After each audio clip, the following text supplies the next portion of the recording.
আপনাদের তো অনেকবারই Kolkata station, Howrah station, Sealdah station থেকে ওয়েলকাম করেছি। এবার ওয়েলকাম করছি গড়িয়া 6 নম্বর বাস স্ট্যান্ড থেকে। আমাদের বাস ছাড়বে হচ্ছে রাত্রি 10:30টায়। ভাড়া হচ্ছে 162 টাকা ভাড়া এই বাসের। অবশেষে দীঘা নামলাম। যে বাসের আমাদের চালক ছিল, কি বলবো মাইরি, মানে বাস চালাচ্ছিল না এরোপ্লেন চালাচ্ছিল ভগবান জানে। এই লোকটা মনে হয় যে হয়তো আগে এককালে নাসায় রকেট চালাতো। এখান থেকে যেতে ইচ্ছা করছে না, এতটা অপূর্ব লাগছে এই পরিবেশটা। এখন কিন্তু ঘড়ির কাঁটায় বাজে 11টা, জোয়ার কিন্তু এখনো ছাড়েনি। দেখুন পুরো পার অব্দি জল। ও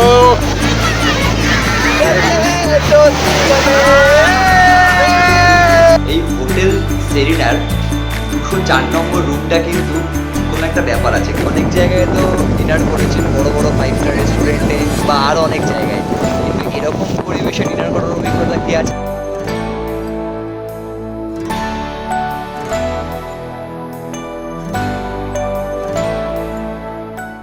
সবাইকে নমস্কার নতুন এক ব্লগে। আপনাদের তো অনেকবারই Kolkata station, Howrah station, Sealdah station থেকে ওয়েলকাম করেছি। এবার ওয়েলকাম করছি গড়িয়া 6 নম্বর বাস স্ট্যান্ড থেকে। গড়িয়া 6 নম্বর বাস স্ট্যান্ড থেকে কোথায় যেতে পারি নিশ্চয়ই কিছুটা হলেও আন্দাজ করতে পারছেন। আর আমার সাথে আজকে রয়েছে বসাক, এদিকে এদিকে রেশমি তারা গুনছে, সুকল্প, আর এদিকে শিবানন্দ। অনেকদিন পরও আসলে জেলে ছিল হেলমেট চুরির কেসে, তো ছাড়িয়ে এনেছি আমরা। তো যাই হোক, আমাদের বাস ছাড়বে হচ্ছে রাত্রি 10:30টায়। বাসটা অবশ্যই দেখাবো। যারা কিন্তু আপনারা ট্রেনে রিজার্ভেশন পাবেন না বলে মন খারাপ করবেন, তাদের জন্য কিন্তু এই বাসে করে দীঘা। অনেক টাইমিং আছে, আপনাদের স্ক্রিনে দেখতে পাচ্ছেন টাইমিংগুলো। ভাড়া হচ্ছে 162 টাকা ভাড়া এই বাসের। তো গভর্নমেন্ট বাস, সাথে জার্নিটা দেখাবো। আচ্ছা, এই হচ্ছে আমাদের সিট নাম্বার।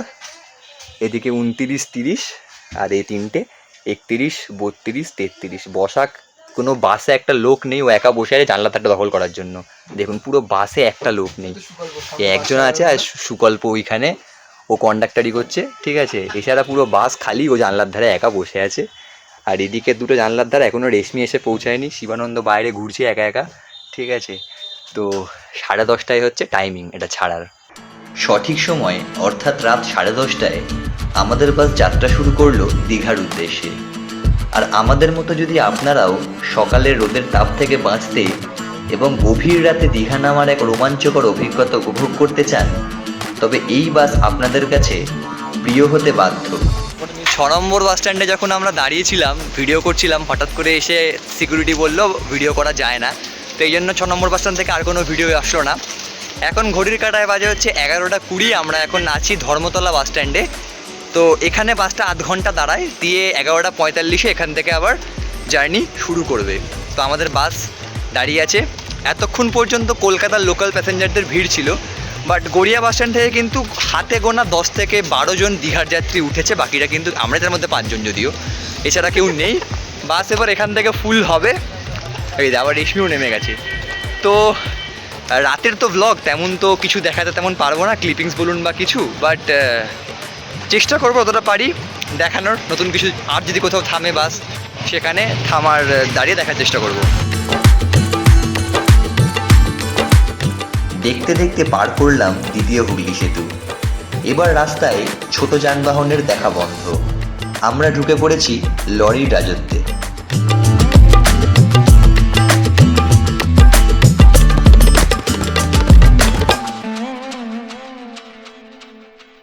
চালকের অসাধারণ দক্ষতায় আমাদের বাস এসে পৌঁছালো নন্দকুমার, তাও সঠিক সময়ের আগেই। কিন্তু বাসটি কোলাঘাটে না দাঁড়িয়ে সোজা এসে থামলো নন্দকুমার। আর যেখানে থামলো সেখানে শুধু একটি মাত্র দোকান ছাড়া বাকি সবই বন্ধ। মিনিট 15 দাঁড়িয়ে বাসটা আবার যাত্রা শুরু করলো তার গন্তব্যের উদ্দেশ্যে, অর্থাৎ দীঘার উদ্দেশ্যে।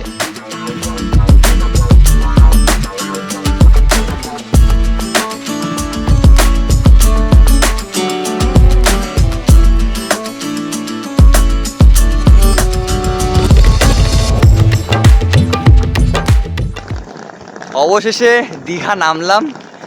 এই রাস্তাটা কিন্তু আরেকটু সকাল হলে, মানে 7:30-8টা বাজলে কিন্তু মারাত্মক ভিড় থাকে, বাট এই সময় পুরো শুনশান রাস্তা। তো দীঘা নেমেছি, এখন বিচের দিকে যাচ্ছি সানরাইজ দেখার জন্য। আর যে বাসের আমাদের চালক ছিল কি বলবো মাইরি, মানে বাস চালাচ্ছিল না এরোপ্লেন চালাচ্ছিল ভগবান জানে। এই লোকটা মনে হয় যে হয়তো আগে এককালে নাসায় রকেট চালাতো। কি জোর যে টানলো বলে বিশ্বাস করতে পারবো না। আর কোলাঘাটে দাঁড়ায়নি, একেবারে নন্দকুমারীকে দাঁড়ালো বাস 10 মিনিটের জন্য। তো দীঘা নেমেছি, এই হচ্ছে বিচে যাওয়ার রাস্তা, পুরো ফাঁকা দেখতে পাচ্ছেন, পুরো ফাঁকা। তো আমরা হাঁটছি বিচের দিকে সানরাইজ দেখবো বলে। এটা কিন্তু একটা দারুণ এক্সপিরিয়েন্স, কারণ ওই সকালবেলা ট্রেনে সবাই এসছেন বা সকালের বাসে এসছেন, এটা একটা নতুন ওয়ে যেটা আপনারা এক্সপ্লোর করতে পারেন। হ্যাঁ, হয়তো চেক ইন টাইমটা একটু দূরে, বয়স্ক লোক সাথে থাকলে একটু অসুবিধা, বাট আমাদের মতো ইয়াং হলে কিন্তু এটা একটা বেশ ভালো এক্সপিরিয়েন্স। আর এটা হচ্ছে সেই বাস স্ট্যান্ডটা, এই বাস স্ট্যান্ডের ওই পারটা আমাদের নামিয়েছিল, আমরা এক চক্কর ঘুরে এপার দিয়ে যাচ্ছি। ওই পারেও কিন্তু বিচে যাওয়ার রাস্তা আছে, বাট আমরা যেহেতু হোটেলটা এখানে নেব তাই আমরা এই রাস্তা দিয়ে যাচ্ছি দেখতে দেখতে হোটেলগুলোকে। এখন যদিও সব কটা হোটেলই বন্ধ, ঠিক আছে, তো এখন আমাদের ঢুকতে দেবে না। দীঘায় কিন্তু সব হোটেলেরই চেক ইন টাইম হচ্ছে 10টা আর চেক আউট টাইম হচ্ছে 9টা। হ্যাঁ, তো যাক, একেবারে দেখা হচ্ছে সমুদ্রের সামনে। আপনাদের এই 1 বছর হতে যায় আমাদের চ্যানেল। এই 1 বছরের মধ্যে কিন্তু আপনাদের হুঁশিয়ারি থেকে, মুসৌরি থেকে, হরিদ্বার থেকে, তারাপীঠ থেকে, দার্জিলিং থেকে, অমৃতসর থেকে, প্রয়াগরাজ থেকে, দিল্লি থেকে সব দেখিয়েছি, কিন্তু কোথাও কিন্তু সমুদ্র ছিল না। তো বাঙালির প্রিয় জায়গা দীঘা কেন বাদ যায়, চলে এলাম দীঘায়। আর এখন ঘড়ির কাঁটায় বাজে, কটা বাজে একবার দেখা, ঘড়ির কাঁটায় বাজে হচ্ছে 3:47 রাত্রি। হোটেল তো এখন কোনো চেক ইন হবে না, 3:30 বাস নামিয়েছে। আমার পেছনে সেই বিখ্যাত বঙ্গোপসাগরের ঢেউ আছড়ে পড়ছে। তো আমার বরাবরই কিন্তু পাহাড় প্রিয় বলে আমি এত বছরের মধ্যে, মানে যদি আমি বছরে একবার সমুদ্রে আসি তাহলে 5বার পাহাড়ে যাই, এমন একটা ব্যাপার। তো যাই হোক, সমুদ্রে এসেছি, এই যে অভিজ্ঞতাটা এটা কিন্তু আপনাকে এই বয়সেই নিতে হবে। রাত্রি ভোর 4টের সময় সমুদ্রের পাড়ে বসে একজন প্রেম করছে নতুন প্রেমিকের সাথে, শিবানন্দ। হ্যাঁ, এই আবার এদিকে দুজন বসে আছে, রেশমি সুকল্প, আরেকজন একটু ওদিকে বসে তামাক স্বাস্থ্যের পক্ষে ক্ষতিকারক এই কাজটা করছে। হ্যাঁ, তো যাক, এই হচ্ছে সেই সমুদ্র, আমরা বসে আছি সানরাইজ দেখবো বলে। আর শুধু কিন্তু আমরা না, অনেক লোক যারা আমাদের এই বাস থেকে নামলো তারা কিন্তু এভাবে বসে আছে। এমনকি বিচের এখানে কিন্তু চাওলাও আছে এত রাতে, মানে ভোর বা রাত যাই বলুন আছে। তো এই সময়টা সমুদ্র কিন্তু বেশ শান্ত শান্ত পরিবেশে বসে আছি। জানি না কালকে রাতে তো এই সময় আমরা ঘুমাবো, কিন্তু এই সময় কিন্তু এই বিচ, এই জায়গা কিন্তু শান্ত, এত শান্ত কিন্তু থাকে না। আর এখন কিন্তু জোয়ার চলছে বলে দেখুন সমুদ্রের ঢেউ কতটা এগিয়ে এসছে, এতটা এগিয়ে এসছে, নাহলে কিন্তু এখানে আমরা চান করবো কালকে সকালে। তো যাক, সানরাইজের সময় আবার দেখা হচ্ছে।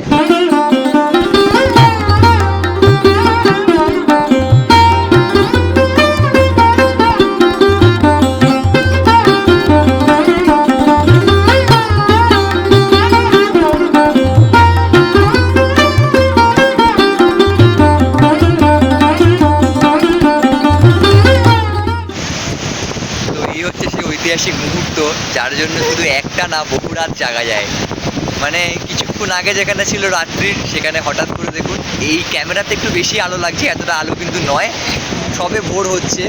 আর মেঘের জন্য কিন্তু সমুদ্রে যে লাল আভাটা দেখা যাচ্ছে না। তো যাক, আকাশটা কিন্তু ভোর হয়ে গেছে। আর এখন ব্রেকফাস্ট করে হোটেল নেবো, বাট এখান থেকে যেতে ইচ্ছা করছে না, এতটা অপূর্ব লাগছে এই পরিবেশটা। আসলে আমাদের যে ডিসিশনটা ছিল যে তাম্রলিপ্ততে না আসা বা সকালের বাস না ধরা, রাতের বাসে এসে কিছুক্ষণ সুবিধাতে কাটানো, এটা কিন্তু one of the great decision হয়ে গেছে লাইফের। কারণ একসময় ভয়ও লাগছিল যে রেশমি একটা মেয়ে আছে সাথে, যে রাত্রিবেলা সমুদ্রে ধারে বসে থাকবো, কিন্তু শুধু আমরা না, এখানে নিয়ে চলে যাবে। দেখতে পাচ্ছেন যে কত লোক বসে আছে ধার বরাবর সানরাইজ দেখতে।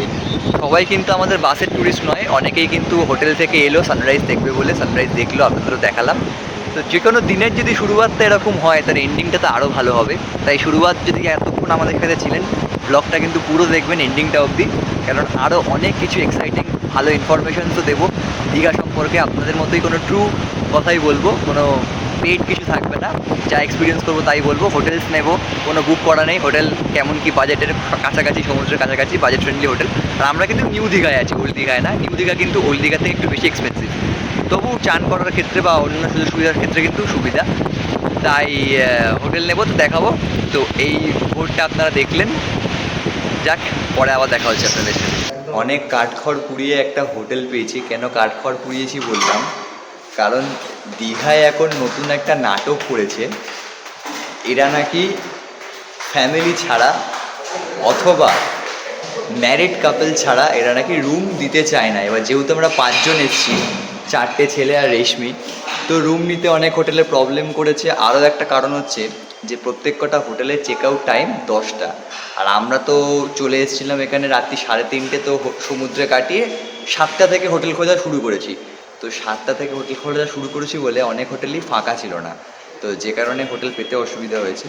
শেষ পর্যন্ত নিউ দীঘাতে হোটেল সেরেনা, সমুদ্র বিচ থেকে ওই 3 থেকে 4 মিনিট হাঁটা পথ, হোটেল সেরেনাতে আছি।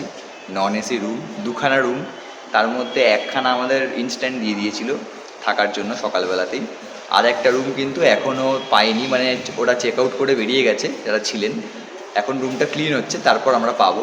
তো আমাদের যে রুমটায় ছিলাম সেখানে আধ ঘন্টা মতো ঘুমিয়ে, কারণ সারা রাত জায়গা আপনারা দেখেছেন, সারা রাত জার্নি করে এসেছি, সারা রাত ঘুমিয়ে কিন্তু এখন আমরা ড্রেস দেখে বুঝতেই পারছেন যে সমুদ্রে চানের জন্য যাচ্ছি। আসলে এত আগে যেতাম না, যাচ্ছি তার একটা কারণ হচ্ছে গিয়ে আমাদের ঘুমোতে হবে, তাড়াতাড়ি গিয়ে তাড়াতাড়ি স্নান সেরে এসে আমরা কিন্তু দুপুরে রেস্ট নেব, কারণ বিকেলবেলাটা আবার সারাক্ষণ ঘুরতে হবে বলে।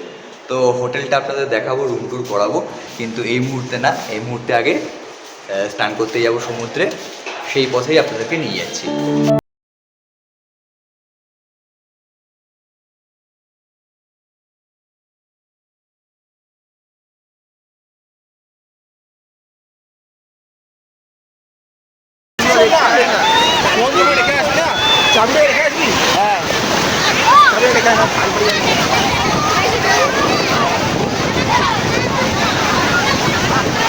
এখন কিন্তু ঘড়ির কাঁটায় বাজে 11টা, জোয়ার কিন্তু এখনো ছাড়েনি।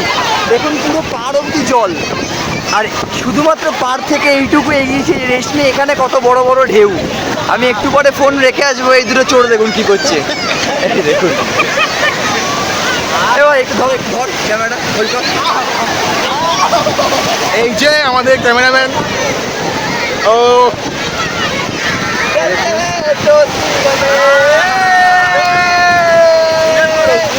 ভাই জোরে জোরে পড়ছে,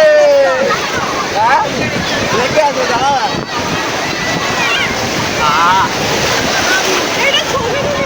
হ্যাঁ থামনেল থামনেল।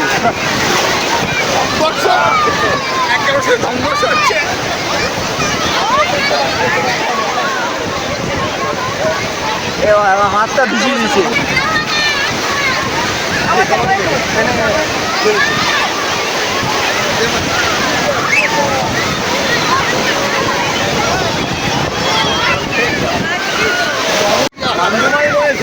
এখন আমরা যেখানে আছি সেটা হচ্ছে নিউ দীঘার একটা বিচ, যেখানে কিন্তু তুলনামূলক কম ভিড়। আর আমার পেছনের ওই দিকটাতে কিন্তু মেন নিউ দীঘার বিচটা, যেখানে কিন্তু প্রচণ্ড ভিড়। এখানেও ভিড় বাড়বে, এখন বাজে হচ্ছে 11টা। এবার বড় বড় ঢেউ আসছে, ফোনটা গ্রাবলার কাছে রেখে আসতে হবে, রেখে এসেই কিন্তু বাদবাকি স্নানটা আমরা ছাড়বো। তাই দেখা হচ্ছে আবার স্নানের পর, এখন কিন্তু এনজয় করার পালা। তো আপনাদের রুম ট্যুরটা করাবো বলেছিলাম, হোটেলটা তো অবশ্যই বাইরে থেকে দেখাবো, রুম ট্যুরটা প্রথমে করাই। আমাদের দুটো রুম, একটা হচ্ছে 204, একটা হচ্ছে পাশে 203। তো রুমে প্রবেশ করছি, হচ্ছে আমাদের রুম। খাটটা বেশ বড়, ট্রিপল শেয়ারিং খাট আছে, দুটো চেয়ার দিয়েছে, একটা টেবিল, অ্যাস্ট্রে, সিগারেট কেউ খাই না, একটা অ্যান্ড্রয়েড টিভি দিয়েছে, কিন্তু কেবিল লাইন নেই, তো আমাদের ইউটিউবে কানেক্ট করতে হচ্ছে। হোটেল ওয়াইফাই আছে কিন্তু কোনো কাজের না, বেকার।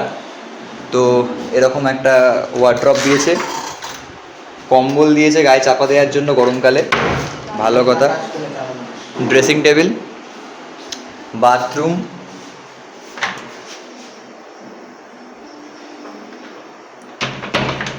আর একটা ব্যালকানি, কোনো সি ফেসিং নয়, এটা হচ্ছে বিল্ডিং ফেসিং ব্যালকানি। এই জাস্ট বেরোলে এরকম অন্য প্রপার্টিসগুলো দেখতে পাওয়া যাচ্ছে। তো ব্যাপারটা হলো রুমটা হয়তো খুব একটা ভালো না, তবে যে পরিমাণ যুদ্ধ করে আজকে আমরা রুমটা পেয়েছি তার পরিপ্রেক্ষিতে এটা খুবই ভালো। প্লাস একটা টোটোকে আমরা বলেছিলাম রুম দেখানোর জন্য, তো সে আমাদের কম করে হলেও 7 থেকে 8টা হোটেল দেখিয়েছে যেখানে অতি জঘন্যতম রুম ছিল। মানে নিউ দীঘায় নিউ দীঘায় আসলে যে এত বাজে রুম কয়েকটা হোটেলের, সেটা ভাবার বাইরে। পুরোনো আমলের সেই রুম, ঘরের রং চটা, কোন প্রেমিক প্রেমিকা এসে আর লাভ কে লিখে দিয়ে গেছে সেটাও এখনো দেয়ালে বিরাজমান। তো এ ধরনের রুম ছিল। তার পরিপ্রেক্ষিতে এই রুমটা যথেষ্ট ভালো। আর রুম আমাদের নিচে 700 টাকা করে পার নাইট। 800 টাকা বলেছিল, তো কমিয়ে 700 টাকা, হয়তো নিজেরা এলে 600 টাকা হতো, কিন্তু যে টোটোওয়ালা নিয়ে এসে ওর একটা কমিশন থাকবেই। তো যাক, আমাদের বাজেটের মধ্যে হয়ে গেছে। আমাদের 600 থেকে 700 টাকা বাজেট ছিল ফর নন এসি। আর নন এসি নিলাম কারণ এসি শুধু রাতটুকুই আমরা থাকবো হোটেলে, বাকি টাইম তো বাইরেই থাকবো। তাই এসি রুম নিয়ে বেকার 500 টাকা বেশি ইনভেস্ট করে তো লাভ নেই। তো রুমটা দেখালাম। এই হোটেলটার নাম কি রে? সেরেনা। ওই সেরিনা এটা হচ্ছে। আর আগের বার আমরা কোথায় ছিলাম? হোটেলটা অমৃতা। আমরা আগের বার ছিলাম হচ্ছে হোটেল অমৃতা, নিউ দীঘা। ওই হোটেলের ঘরগুলো কিন্তু খুব সুন্দর, কিন্তু এবারে হোটেল অমৃতায় কোনো নন এসি রুম ছিল না, তাই আমরা পাইনি। আর অমৃতার পাশেই হচ্ছে সেরিনাতে রুমটা নিয়েছি। রুম এভারেজ, হোটেলের স্টাফদের বিহেভিয়ারও এভারেজ। রুম সার্ভিস এখনো পর্যন্ত শুধুমাত্র জল চেয়েছি, দিয়ে গেছে, তাই রুম সার্ভিসটা ভালোই বলা চলে। এদের কিন্তু একটা অ্যাটাচ রেস্টুরেন্ট আছে যেখানে খাওয়ার দামটা একটু কস্টলি, তাই আমরা এখন বাইরে খেতে যাচ্ছি। চলুন কি খাবো দেখাচ্ছি আপনাদের। সমুদ্রের ঠিক কাছেই আমরা বাঙালি নামক হোটেল থেকে দুপুরের খাওয়া সারলাম। শিবানন্দ পিওর ভেজ, বাকিরা সবাই ডিম, আর আমি একাই দেশি রুই। এই ছিল আমাদের মেনু। Good evening. একটা 2 ঘন্টার ছোট্ট ঘুমের পর এখন কিছু দেখানোর নেই, রুম থেকেই ব্লগটা করছি। একটা জাস্ট কথা শেয়ার করার জন্য, এই হোটেল সেরিনার 204 নম্বর রুমটা কিন্তু কোনো একটা ব্যাপার আছে। কারণ যখন আমরা সকালে রুম নিতে এলাম তখন এই রুমটা ফাঁকা ছিল, 204 নম্বর রুম। 205, 204, 203 তিনটেই কিন্তু ফাঁকা ছিল। সেখানে কিন্তু আমাদেরকে 205 আর 203 দেয়া হলো, 4 নম্বরটা দেয়া হলো না অটোমেটিক্যালি। ফাঁকা রুম কেন দেয়া হলো না, যেখানে আমরা 2টো রুম চেয়েছিলাম পাশাপাশি, তারপরেও একটা রুমের গ্যাপ দেওয়া হলো। তো যাক, তারপর যখন 205 নম্বর রুমটা আমরা পেলাম না, কারণ তখন ও গেস্ট ছিল, আমাদের বললো কিছুক্ষণ পর ট্রান্সফার করে দেওয়া হবে, তখন 204 নম্বর রুমটা আমাদের দিল। তারপরেও কিন্তু ওরা বললো যে আপনার 204-এ গেছেন, 205ও সেম রুম, তবুও আপনাদেরকে আমি চেঞ্জ করে দেবো। তো এখন আমরা আমাদের সম্পূর্ণ জিনিসপত্র নিয়ে আবার চেঞ্জ করে 205-এ রাখলাম। তো আমরা ছিলাম দুপুরবেলাটুকু, তো তেমন কিছু বুঝিনি কী কারণে। রুমটা কিন্তু সব দিক থেকেই ঠিকঠাক রুম, যে কোনো ডিফেক্টিভ রুম তা নয়, প্রপার রুম। কিন্তু ওই রুমটাকে সবসময়, মানে সবসময় আমি জানি না, আমি এই প্রথমবার এলাম, এখন মোটামুটি হোটেলে ভালোই টুরিস্ট আছে, বাট ওই রুমটা খালি রাখা হয়েছে। তো ওই রুমটা কেন খালি রাখা হচ্ছে জানি না। আপনারা যদি কোনোদিন হোটেল সেরিনার 204-এ থেকে থাকেন তো আপনারা জানাবেন, যদি কোনো রকম এক্সপিরিয়েন্স থাকে আপনাদের এই রুমটা সম্পর্কে বা কোনো ইনফরমেশন থাকে। আমার কাছে কিন্তু কোনো ইনফরমেশন নেই, আর অবশ্যই হোটেলকে জিজ্ঞেস করলে তো তারা কিছু বলবে না, তাই আমি জানি না কী ব্যাপার। কিন্তু হোটেল সেরিনার 204 নম্বর রুমটা কিন্তু আমার দেখা এখনো পর্যন্ত এত পিক আপ সিজনেও খালি রাখা হচ্ছে ওই রুমটা।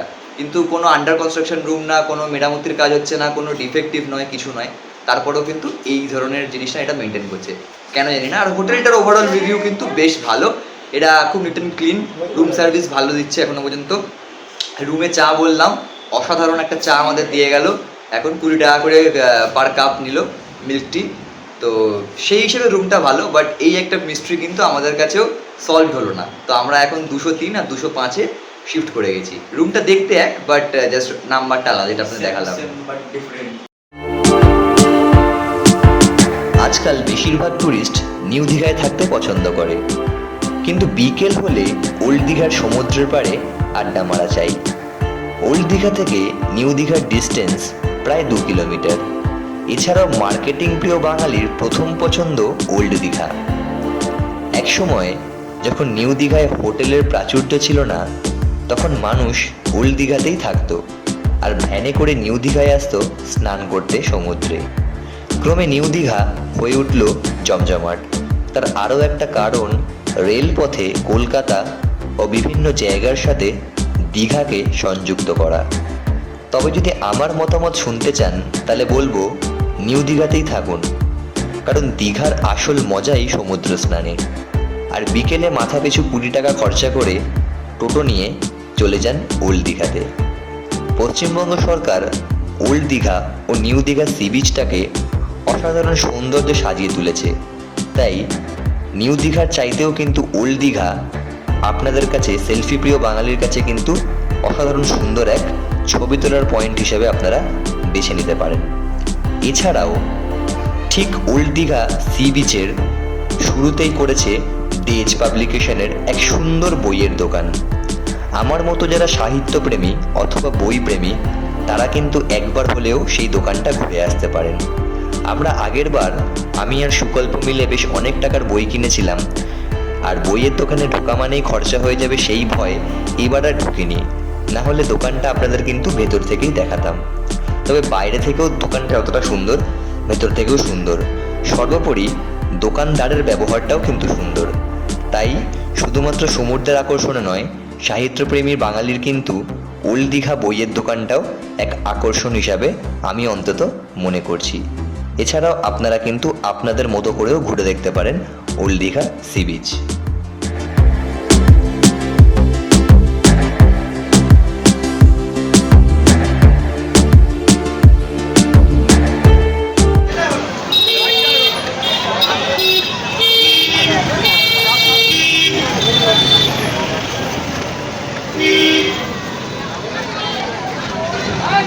এটা হচ্ছে দীঘার সেই আভিজাত্যপূর্ণ পায়টানা রিক্সা। এখন তো সর্বত্র টোটো হয়ে গেছে, কিন্তু টোটোর আগে কিন্তু এইভাবেই নিউ দীঘা থেকে ওল্ড দীঘা লোকে যেত। তো এখনও আছে, খুব কমই আছে সংখ্যায়। তো আমরা একটা পেয়েছি, যদিও কাকা পায়ে টানছে না, এখন মোটর লাগিয়ে নিয়েছে, যেমন আমাদের কলকাতা রিক্সাতে এখন লোকে করে নিয়েছে সেরকম সিস্টেমে। বাট জিনিসটা সেমই আছে এখনও, স্ট্রাকচারটা কিন্তু সেম আছে। ভ্যানের উপর ছাউনি করে এই স্ট্রাকচারের রিক্সা।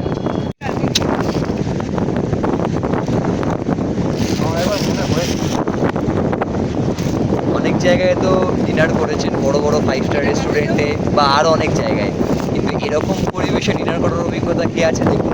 এদিকে হচ্ছে সমুদ্র, নিউ দীঘা, এটা মেরিন ড্রাইভে আমরা বসে আছি। এটা হচ্ছে চিকেন তন্দুরি, তার সাথে রুমালি রুটি। আসলে আউটসাইড ফুড অ্যালাউ না হোটেলে, তাই এখানেই খাচ্ছি। আর দেখুন কোত্থেকে গন্ধ পেয়ে চলে এসছে। ঠিক আছে, সবাই পাবে, আপাতত আমরা খাই এখানে বসে। তো আমাদের একটা 5 স্টার অ্যাটমসফিয়ারে আপনারা ডিনার দেখলেন। তো ডিনার দেখে আমরা হোটেলে বেশ দেরিতেই 12:30 থেকে প্রবেশ করেছি, যেখানে আমাদের হোটেলের গেট বন্ধ করার কথা ছিল 11টা। তো হোটেল থেকে পারমিশন নিয়েছিলাম যে বেশ কিছুক্ষণ বাইরে থাকার, তারা বললো হ্যাঁ। তো ঢুকে দেখি একটা মার কাণ্ড। 3-4টে ইয়াং ব্যাচেলার ছেলে দীঘাতে এলে যা করে, আমরা করি না বলে যে সবাই করবে তার কোনো মানে নেই, বাট করাটা উচিত নয়, কারুকে অসুবিধা করা। তারা কি করেছে, বেসিক্যালি একটু নেশা করে আরেকজন যারা ছিল ফ্যামিলির রুমের বাইরে খুব ক্যাইরা করেছে, চিল্লামিল্লি করেছে। তো সেই লোকটা, তার বাচ্চা ঘুমোচ্ছিল, ঘুম থেকে উঠে পড়েছে। তো সেই লোকটা হঠাৎ করে বেরিয়ে এসে সে এই মারে তো সেই মারে, বলছে হোটেল ছাড়া করতে হবে এক্ষুনি, না হলে ওটা স্টেপ নেবে লোকটা। তো হোটেলের ম্যানেজার এসে বলছে ঠিক আছে ক্ষমা, ওরাও ছেলেগুলো ক্ষমা চাইছে যে আর হবে না। ম্যানেজারও বলছে ঠিক আছে ক্ষমা যখন চাইছে ছেড়ে দিন, বাট না, লোকটা ছাড়বেই না। লোকটা বলছে হোটেল থেকে স্টেপ নিন, ওদেরকে এক্ষুনি রুম ছাড়া করুন, নাহলে পুলিশে দেবে সবাইকে। তো এই নিয়ে বেশ কিছুক্ষণ নাটক চললো। লোকটাও কিছু ভুল আছে, লোকটা হোটেলের ওপর ছাড়তে পারতো যে অসুবিধা করেছে, কিছুই করেনি, বেসিক্যালি একটু চিল্লামিল্লি করেছে। তোর বাচ্চার ঘুমটা ভেঙে গেছে। লোকটাও আমাদের কাপের ইয়েতে বাইরে রেখেছিলাম চাগুলোকে, তাতে লাথি মারলো, কয়েকটা কাপ হয়তো ভেঙেও গেছে। তো এই ধরনের জিনিসপত্র করলো, মানে দুপক্ষরই দোষ। এক পক্ষ মদ খেয়ে নেশা করে একটু বাওয়াল করেছে, আরেক পক্ষ বেশি সিনসিয়ারিটি দেখাতে গিয়ে একটু ওভার রিয়্যাক্ট করে দিয়েছে। তো যারাই আসবেন এ ধরনের ব্যাপার থেকে অ্যাভয়েড করবেন, যাতে আপনার মজা কারোর জন্য যেন বিরক্তের সৃষ্টি না হয়। সবার সাথে তালমিল রেখেই চলবেন। বাকি সমুদ্রে মজা করুন ঠিক আছে, বাট রুমের ভেতর যদি দেখেন যে আশেপাশে আপনার রুমস বুক আছে, সেখানে ফ্যামিলি আছে, তবে না থাকলেও কারোরই বিরক্ত করা উচিত না।